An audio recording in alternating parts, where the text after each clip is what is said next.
Hey guys, and welcome back to Fringe Day. I am Carmen, and today we are watching Fringe, obviously, season 2, episode 5. And yeah, I am, as always, very excited to get right into it. Last episode, we had Leonard Nimoy. I was gonna say William Bell, and then that came out. We had William Bell, and we had more of the conversation between Olivia and William Bell. And as I said in the last episode, I have a bias towards loving Leonard Nimoy, so I have a bias towards liking William Bell. And I'm going to try to not let that get in the way of me objectively looking at his character, but, you know, objectivity is kind of a myth a little bit anyway, so I'm not gonna get into it. But we had William Bell, and we learned that Olivia is the guardian of the gate, and, you know, due to no fault of her own, I'll say, she's not doing great right out of the gate. I'm sorry, I had to make the joke. Anyway, we also met a mysterious new character last episode who is played by an actor that is very familiar to me. He has been in quite a few things that I've seen: Supernatural, Vampire Diaries, Criminal Minds. I think he was on Charmed. Probably a lot of other things. He's in a lot of stuff. But I'm excited to see who his character is going to be. Like, I think that he's going to be he's going to be the guy that opens the gate, right? Because of the symbol and all that stuff. But I'm excited to see the nuances and subtleties of his character and like what he's trying to do. Like what the purpose of the other side is. We also had, you know, some Peter glowing action, which, if you know, you know, and you should know because you just watched it. Anyway, I'm going to stop rambling because this is turning into like a post-episode discussion and we haven't even started the episode yet. So let's just get right into it. I got my memories back from the accident, so I figured I wouldn't be needing these. What? Who died? How does he? Oh, of course I have problems, but the problems I have I can handle. Sure you can.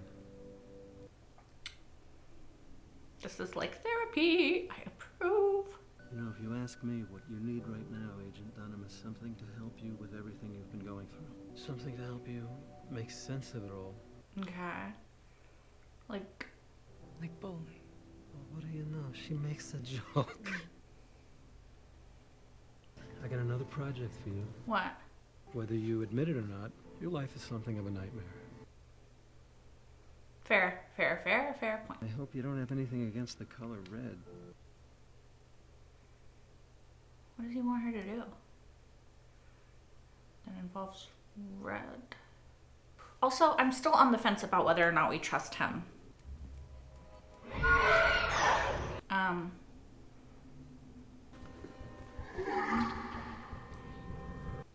Why does he see everybody as like these monster creatures?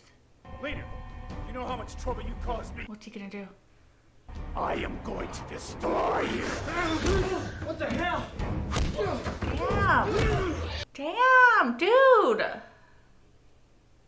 Are you crazy? What's wrong with his eye? Sorry, I really want to dance to the intro. Anyway, what the fuck is going on?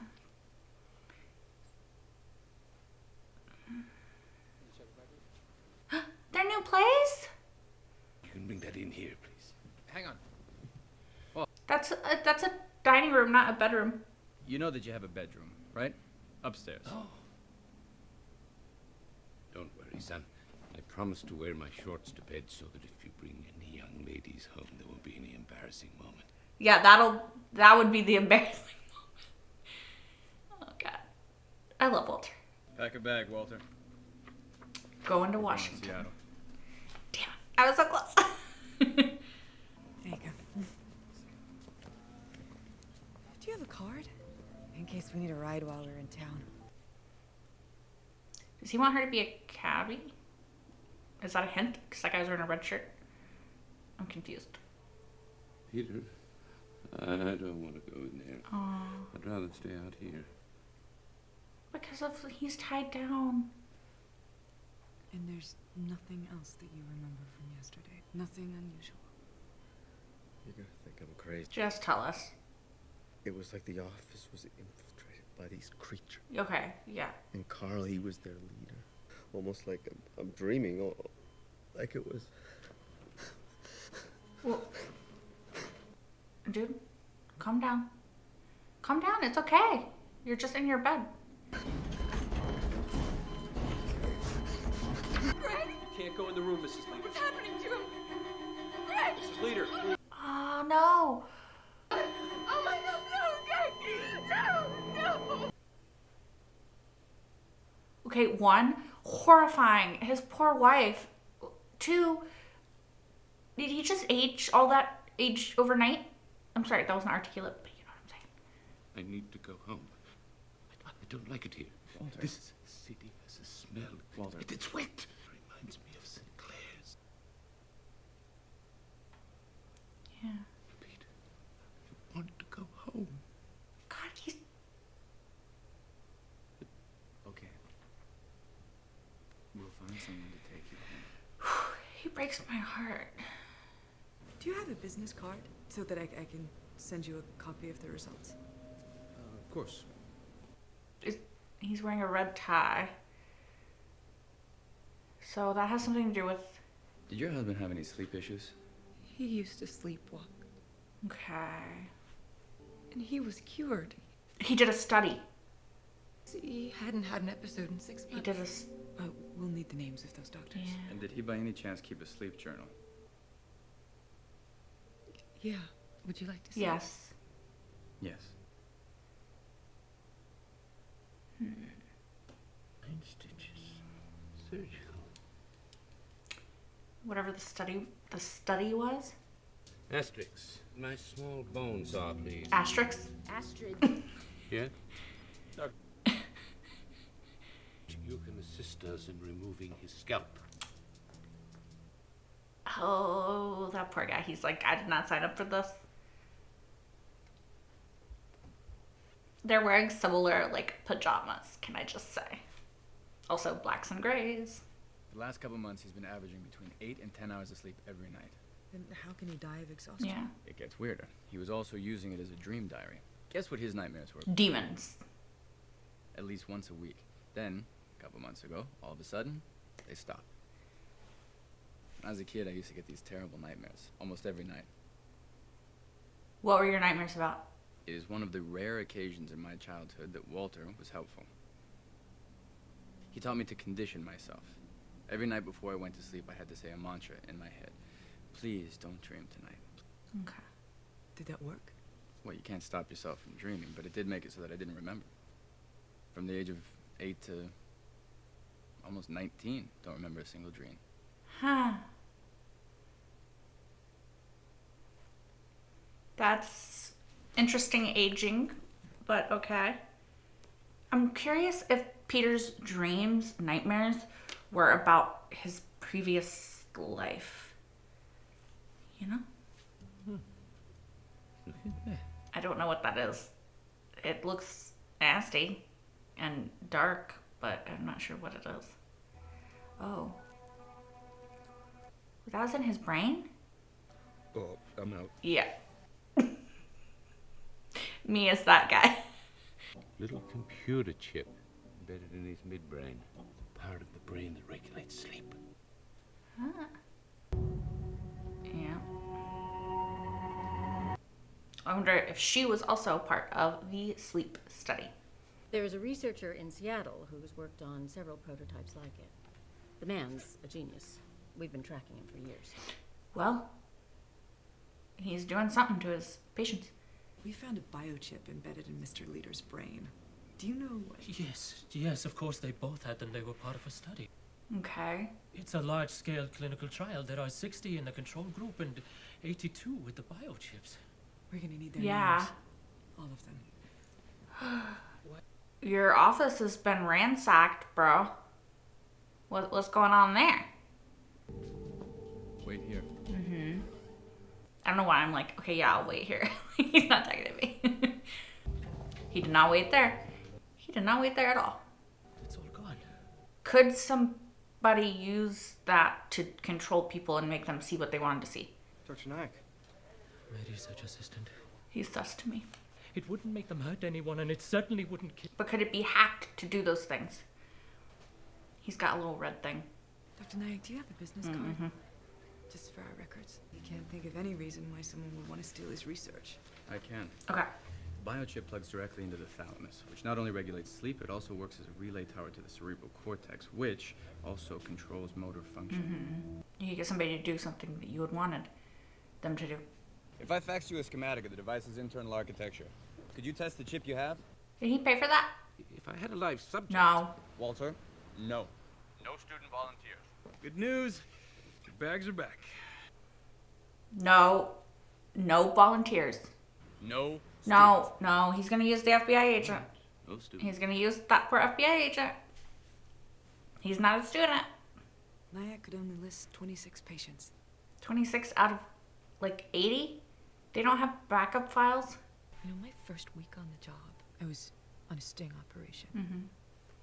I had been a military prosecutor, so I hadn't handled a gun since basic training. Suddenly, I'm underground in this garage wearing a bullet-proof vest and wondering how the hell I got there. So I did what any rookie would do, and I started looking for an exit. And then Charlie walks over, this man that I didn't know, this gruff guy, and he said, "You're gonna be fine." And I have to face it, that he is gone. Yeah.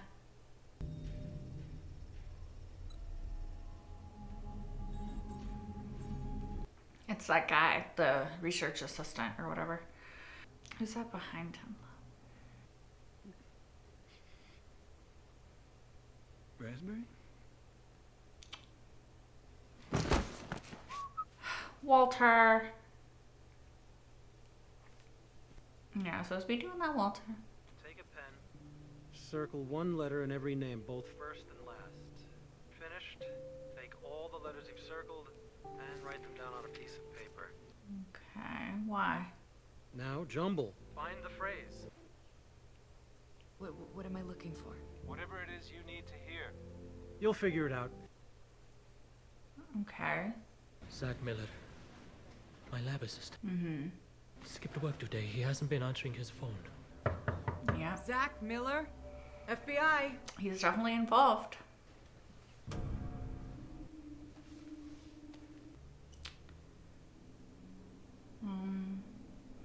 What's that note? Stop talking to the feds or wind up like Zach. Is Zach mind controlled? I guess that's why I wasn't answering the phone. Oh, he's dead now? But he was helping that guy. What's wrong with Agent Kashner? I drugged him. Don't tell me you put that chip in his head. No, but I wanted to. Then I realized that I could attach the chip to an EEG net, and the signal would reach his brain. Science should be fun. Walter. Nope.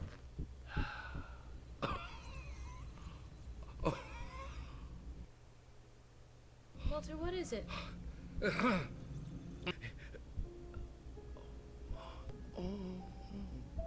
What's going on?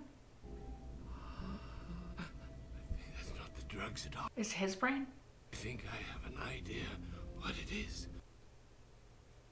That guy's dreaming about something? Who you calling? I showed them your damn note, so you might as well stop. Does he know who it is? The chips aren't simply monitoring sleep. They're accessing all the sensory information that passes through the thalamus. Okay. Walter, are you saying that Dr. Nyack's biochips are stealing dreams? That's right. Leader's sleep journal. He slept for hours, but he never had any dream. Okay. The brain can never recharge, and that Would lead to death by exhaustion. exactly. I believe that the chips have the ability to turn on a dreaming state while the patient is awake, which would lead to paranoia, hallucinations, and a complete inability to differentiate between reality and dream. Yeah. Mm-hmm. Walter thinks we're looking for an addict, right? My stepfather was an addict. Uh-huh. And it was like he had 2 different personalities. So this is the patient list that Dr. Nyack wrote out. Okay. And here is the death threat he received. The handwriting's sloped to it. Look at the G's and the F's. It's the same. So it's him. Is that guy a pilot? What if he's freaking flying a plane?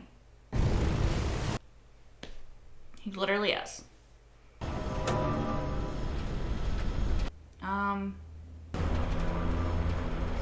Yeah.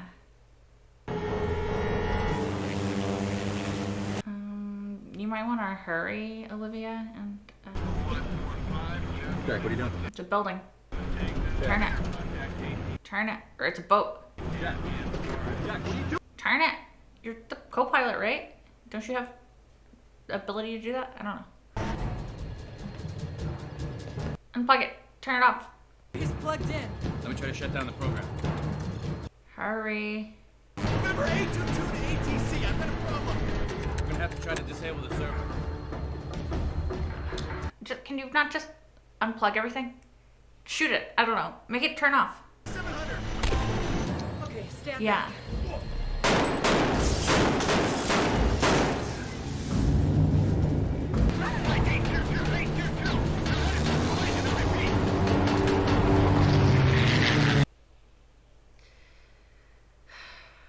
Is he dead? He's dead. Eh. What do you think it's gonna unscramble to? It's not your fault. Or what? You're going to be fine? What Charlie said to her the first time.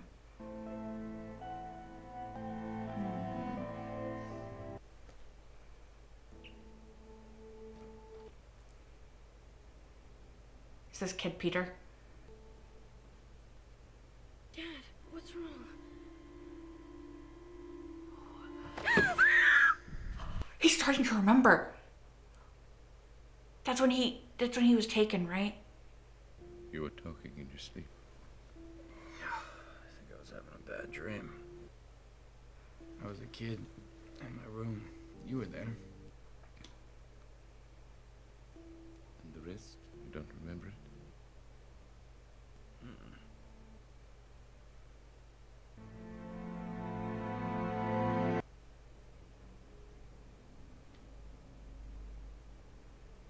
Walter fully, like, brainwashed him into forgetting. That answers my question of, like, how did Peter not remember? Oh, you guys, it's coming together. It's coming together. It's coming together. All right, you guys, what an episode. Okay, I thought that was really good, and I love how it tied back into Walter and Peter and everything that happened when he was a kid. And I just loved I love that we are exploring one. Sorry, I'm trying to collect all my thoughts and so many are racing through my head right now. One, I love that we are exploring Walter's PTSD, PTSS, whatever the correct term is these days. I love that we are exploring Olivia's grief and trauma over what happened with Charlie. And I love that we are exploring Peter and Walter and what we now know happened back then, or at least we're slowly kind of getting there. Like I said last season, I am scared of the ramifications when everything comes to light, because I think that the way all of this is headed, that there's no way that everything isn't going to come to light at some point. And I'm really scared of Peter's reaction and how it's all going to play out. I'm also incredibly curious about Walter, the other Walter, and like what he was like and what Peter's first, 7 years of life were like prior to being taken by this Walter to this world, and all of that stuff. I love that we got like a little flashback.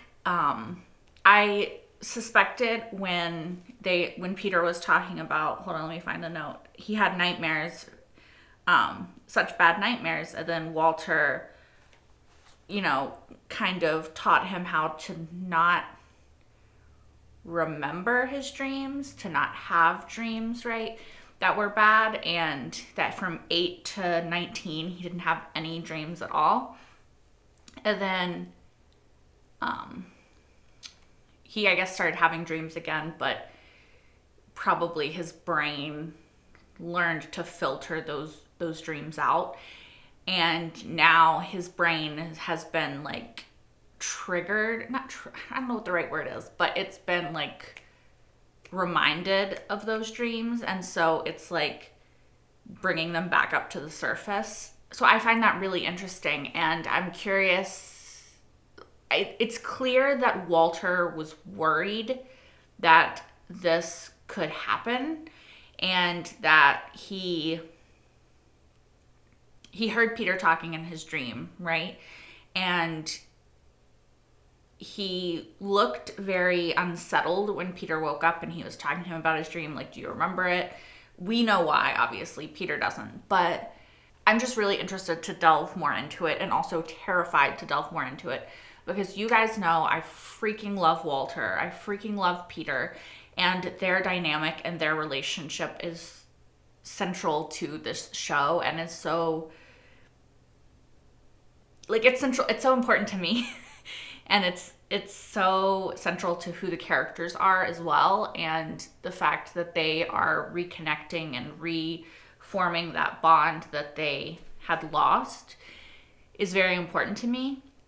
And so it does scare me to see Peter remembering. As much as it excites me as somebody who wants to know more about Peter and who wants to really explore his character and his thoughts and his opinions and his past, and as much as a part of me wants Peter to know the truth because he deserves to, I also worry for the implications and what that's going to mean for our characters going forward. That was a lot. Also, I also feel like this is confirmation of what I was talking about in the last episode, or it's more information on what I was talking about in the last episode. And I was wondering, like, the timelines of everything, and like the alternate worlds, and how the timelines matched up, and if Peter really was a baby when he was taken, and maybe that's why he didn't remember, or if it was something else. And this episode definitely let us know that the lady in the last episode, when she was talking about, you were just a baby the last time I saw you, but I could have sworn, you had this glow. She didn't finish the sentence, but I'm assuming that's where she was going to go with it. She was, saying baby in like the way that adults refer to kids, right? It's like, oh, he's a baby, like I do that too. So that answers that question. I think that the timelines are the same, and Peter was 7 to 8, just like the Peter who passed away was 7, I believe, based off the gravestone. And yeah, so I'm glad that they answered that question, and that I didn't have to like sit here being confused longer. I clearly I overanalyze things and I look too deeply into things that aren't that deep. So that's my fault. That's not the fault of the show. I literally overthink everything, which I think helps me sometimes in shows because it's very like subtext, all that stuff. I come from, an English major background, creative writing, all that stuff. So it's very easy for me to peel apart the layers and see the subtext underneath. But I think that sometimes I overthink it, as you guys can clearly see, I'm sure. But anyway, yeah. All of that to say, all of that rambling, I'm excited that my cats are going crazy, sorry. I'm excited that we are getting more pieces of the puzzle of Peter and Walter in the past, and I'm excited / nervous to put it together and see where all the chips fall when we do. Something else I want to talk about in this episode is Walter's PTSS. Again, if somebody knows the correct, proper terminology to use these days, let me know. I feel like it's PTSS because I feel like it's not a disorder, it's a syndrome. Correct me if I'm wrong. But Walter's PTSS in this episode, I think, is worth addressing and worth talking about and noting. And it feels very real, and it felt very real and visceral, and like it hits you like right here, like it takes you back, because John Noble is an incredible actor, and the way that he portrays it is beautiful and heartbreaking and heart-wrenching all at the same time. Him seeing the guy laying on the table strapped down and his need to get away from that, the hospital smelled a certain way, Seattle smelled a certain way, and he just needed to get away, which I love that detail, because so much of trauma memory is stored in the body and not in the mind, right? So it's the way something smells, feels, it's a sound, it's, a taste, it's something that is, trauma is stored in the body. And I know that a lot of trauma triggers stem from the senses, right? Smell, feel, all that stuff. And so I love that little detail of it smells the same. It smells wet. And it feels very real and true and grounded in reality of how trauma works and everything. So I loved that detail. And as much as I hate to see Walter in any sort of pain and fear and all of that stuff, it was also great to see that portrayed, and the subtle, nice, realistic way that it was portrayed was really good, and I liked it. Now, I did not like Walter doing what he did to that poor unconsenting agent, but the way that was portrayed was good. Speaking of that poor unconsenting agent, like, is he even aware of what happened to him? I mean, he was fine, everything, I know, but like, he was experimented on without his consent. Like, we need to learn not to do that. Walter, we need to learn not to do that. I'm just saying. This is a small thing, but I also really love Walter and Peter's new house. 1, it looks cute. 2, I can't wait to see it when it's like set up. And 3, I just really like them having a place that they can share together, and that they can maybe create new memories in place of old, less great ones, Another thing that I really liked in this episode is Olivia's continuing grief over Charlie. Well, I say continuing, but like, it's just continuing from the very end of last episode, right? Because we didn't see it a lot, because what happened at the end of the episode, and then we kind of went away. It's really nice to be able to see her character get to grieve for her friend, even though we as an audience kind of already went through that grieving process, because we saw the actual Charlie die in the first episode of the season, I think, right? And I'm glad that they didn't stretch it out too long. I'm glad that they didn't, you know, make us live with that for too long. Again, I think I said it last season. I'm going to say it again this season. I think this show does a really, really good job of showing the truth of trauma and grief and just life and the actual length and longevity of the things that affect you, right? I think that a lot of shows, again, I've said this all before, so if you want to skip ahead, I know. But I think a lot of shows kind of try to skim over these moments and don't really delve into them. And something I love that Fringe has done so far is really delves into these moments. Like what happened to Olivia in the car wreck, like getting her memories back, grieving for her friend, doing all this stuff has spanned these episodes. And I think a lot of shows would have done like 1, maybe 2 episodes and like called it a day. Or she would have gotten out of the hospital, she would have had the cane for like an episode, then she would have limped, and then she would have been fine, and we wouldn't have addressed the traumatic things that happened to her brain and her body and her memory and all of that. We wouldn't have continued to address it, you know, whereas Fringe is, and I just really love that so much. Like I love that Sam Weiss, regardless of my not fully trusting him, is helping Olivia, and he is letting her know that like, okay, you got your memory back, but that wasn't like the end of this journey. Like you're going through shit. You need to address it. You need to sit with it. You need to try to figure out a way to deal with it so that you can keep going. And it doesn't necessarily mean getting over it or moving past it, but it means incorporating that grief into your life and feeling your feelings and figuring out what you need to keep going, right? And what Olivia needed was the message that she got from Charlie that Sam Weiss helped her with, or the message that,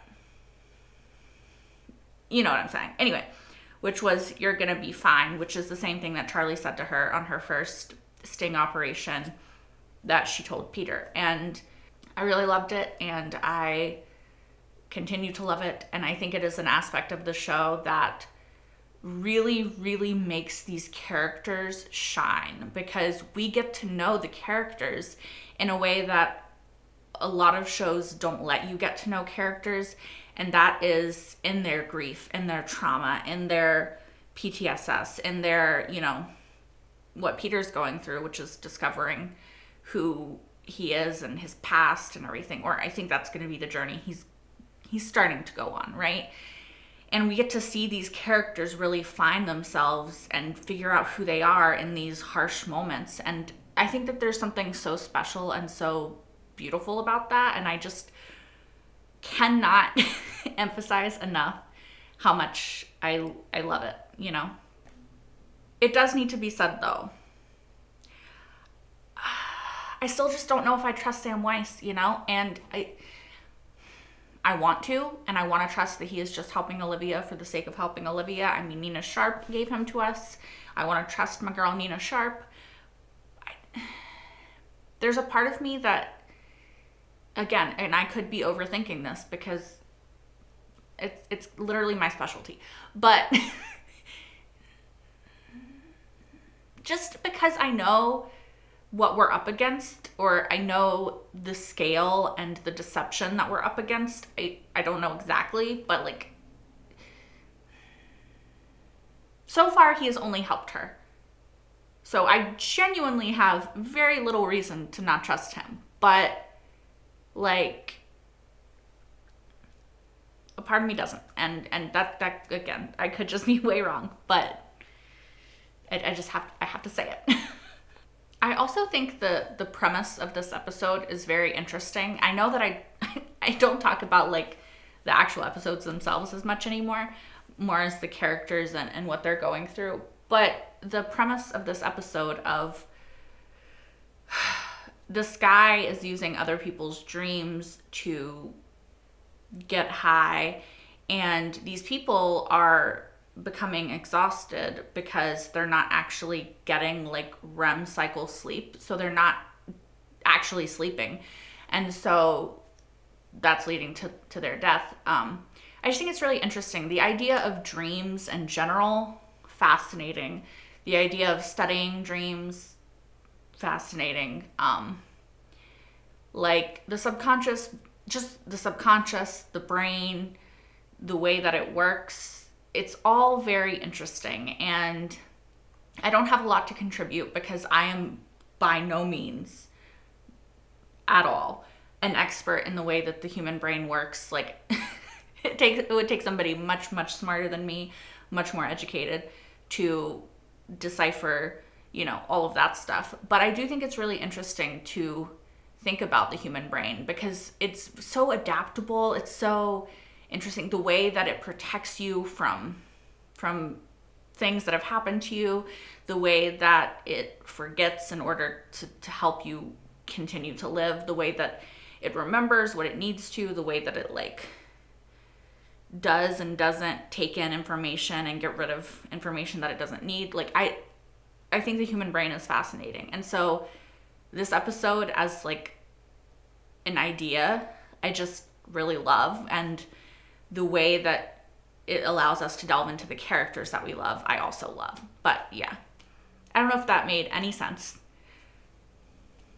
but hopefully it did. Also, and this is a random tangent, but this episode made me think of it. Are Broyles and Nina Sharp still together? Like, is this a relationship? What was that kiss? Are we going to address that again? Because I need to know. I am curious. Yeah, I think that is all that I actually have to ramble at you guys about in this episode, though. As always, thank you so much for watching. If you want, you can like, comment, and subscribe if you aren't already. You can also watch the entire full-length reaction to this episode on Patreon, which is linked in the description down below, as well as the next episode right now if you're watching this on YouTube. Also, and I know this is the very end of the episode, so I'm sorry that I'm injecting it right here, but Peter and Olivia's matching in this episode was really fucking cute, and I liked it. And that's all. Until next time. Bye, guys.